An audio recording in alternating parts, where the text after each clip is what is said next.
yeah, first of all, thanks to Medvarsity again for inviting me to be here and talking.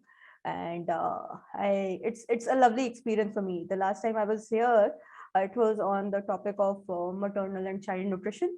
So this is Right. again something for me which is very close to my heart. So before we begin with, I think Ritika has already spoken what the WHO definition is. But the most important thing is, the sustainable development goals, millennium development goals, everything spoke about how the maternal health is important, how the newborn health, neonatal mortality should be avoided, those kind of things. But the question lies that, we are talking about maternal health, we are talking about the neonatal health. Where is the mental health in all of this? When we talk about understanding the physical development, it's just not the part that, you have to be physically fit. You have to be in a situation where you can contribute, support, and be mentally fit as well to do your day-to-day activities. Your mental stability, your mental cognition should be in a way where you can interact and productively and truthfully support your family and contribute to the community. So that is what is maternal mental health in overall. So throughout the session, the other thing which I think most of you would anyhow know is that maternal health and perinatal mental health is somewhere which it will be a mix. So what perinatal mental health is, like during pregnancy and after the birth, the first year after the birth of the infant, that was what encompasses the perinatal mental health. So when we are talking in the session, it's a comprehensive thing. We are talking about pre-pregnancy, where the mother decides whether she wants to be a mother or not, during pregnancy, and then that 1 year post-pregnancy and forthcoming years. So that's how it's overall going to be. So when we talk about the maternal mental health, some of the most common disorders which we see are anxiety, and then there are different kinds of anxiety related to it. It can be PTSD as well, and bipolar disorders, mood swings, sorts of postpartum psychosis. So see, most common thing which we see are anxiety, depression, those kind of mood swings, and postpartum psychosis is something which is not so frequent, but in several cases, around 3 to 5% of women have been reported to have postpartum psychosis, which is characterized by delusions, hallucinations, etc. So when we talk about the maternal mental health, it's not just to do with the biological and the physical aspect of your well-being. It's also to deal with the psychological and the social conditions around you. What do you receive from your family? What are the factors which affect your mental health? The minute, as a woman, when it is, she decides that she chooses to be pregnant, or somehow, if it's a pregnancy which is sudden, but there are factors associated which lead to poor mental health. There can be n number of factors, like it's her nutritional status, it's her surroundings. So it's always a mix of her own health, her surroundings, and the environment in overall. So that is why it's very necessary that be as a BDS, or there are so many MBBS people out there, nurses are out there, we have all these people. So you are like the frontline workers who get the opportunity to interact with such women. And that too, especially with the with the nurses and all, when you are engaging with these people, when you are engaging with them in their antenatal checkups, you get an opportunity to interact, know them from the very beginning. So you people have a major chance of improving their conditions, and then helping them deal and have a stronger and better mental health. It's never just one part that in your life you have to be strong when you are pregnant. Overall mental health is something that is being considered as an important aspect in our lives. When during pandemic right now, whatever the situation is going on, we see that every individual is affected. What happens is, the way you have been, Now due to the limitations, you can't move around, so many things are there, your mental health gets affected.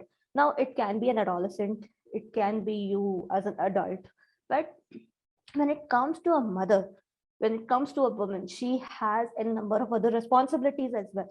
So it's just not that phase of pregnancy, that first year.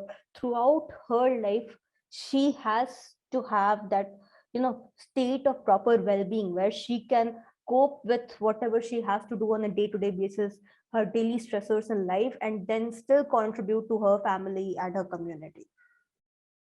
So here, before we walk through further on what needs to be done, I thought, it's necessary to understand a few statistics.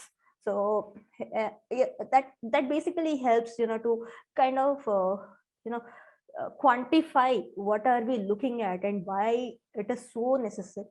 So, the most important thing what we see is that out of so many pregnant women, nearly 20% of them have some or the other form of maternal mental health disorders. Now that can be the, anxiety or depression or psychosis, dizziness, some minor symptoms which are very trivial. You may not, it might just go unnoticed that, there's fatigue, there is some dizziness, there is some she has mood swings, those kind of things, they are unnoticed. Maybe sometimes the mother herself, the pregnant woman herself, cannot realize what her situation is or what she's going through. So that is where, when it counts, when it is assessed via some questionnaire, like there is the WHO self-reporting questionnaire, there are the Center for Disease Surveillance, they have their own questionnaire. So when it is measured, that's where it was found that nearly 20% of the women have some or the other form of mental health, maternal mental health disorder, yet less than 15% seek treatment. Most common thing is, mostly it goes unnoticed. As I said, symptoms are so trivial that even the individual herself ignores it. Then there are a lot of stigma associated with it, that shyness to go and meet the doctor, confess it, talk about it.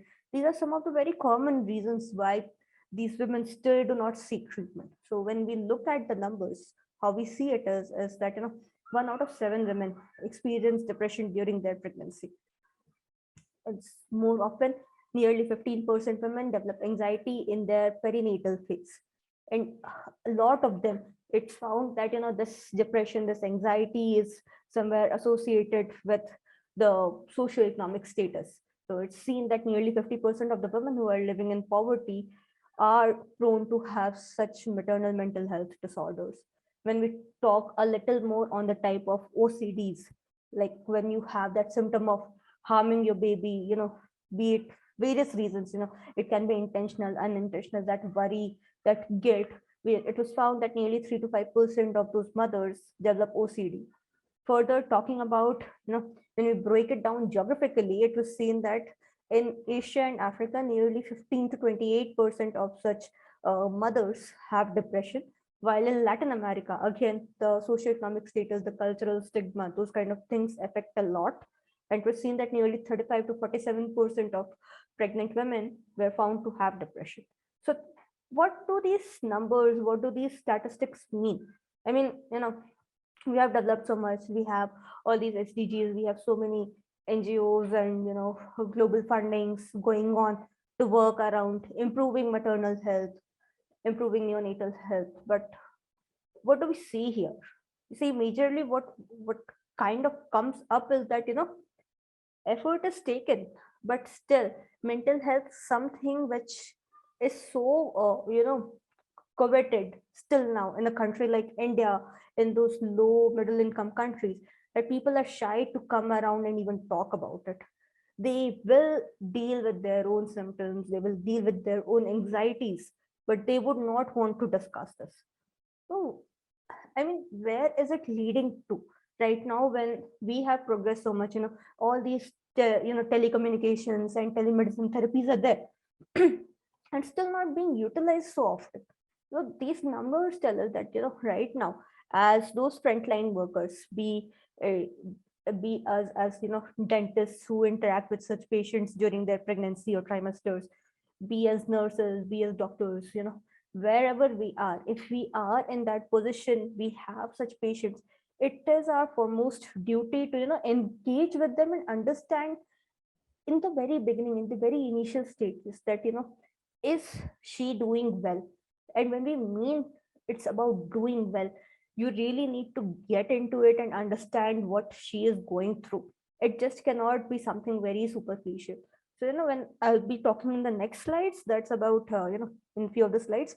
So I have focused more on counseling, because it's not always that a lady or a pregnant woman would come to you with some sort of morbidity.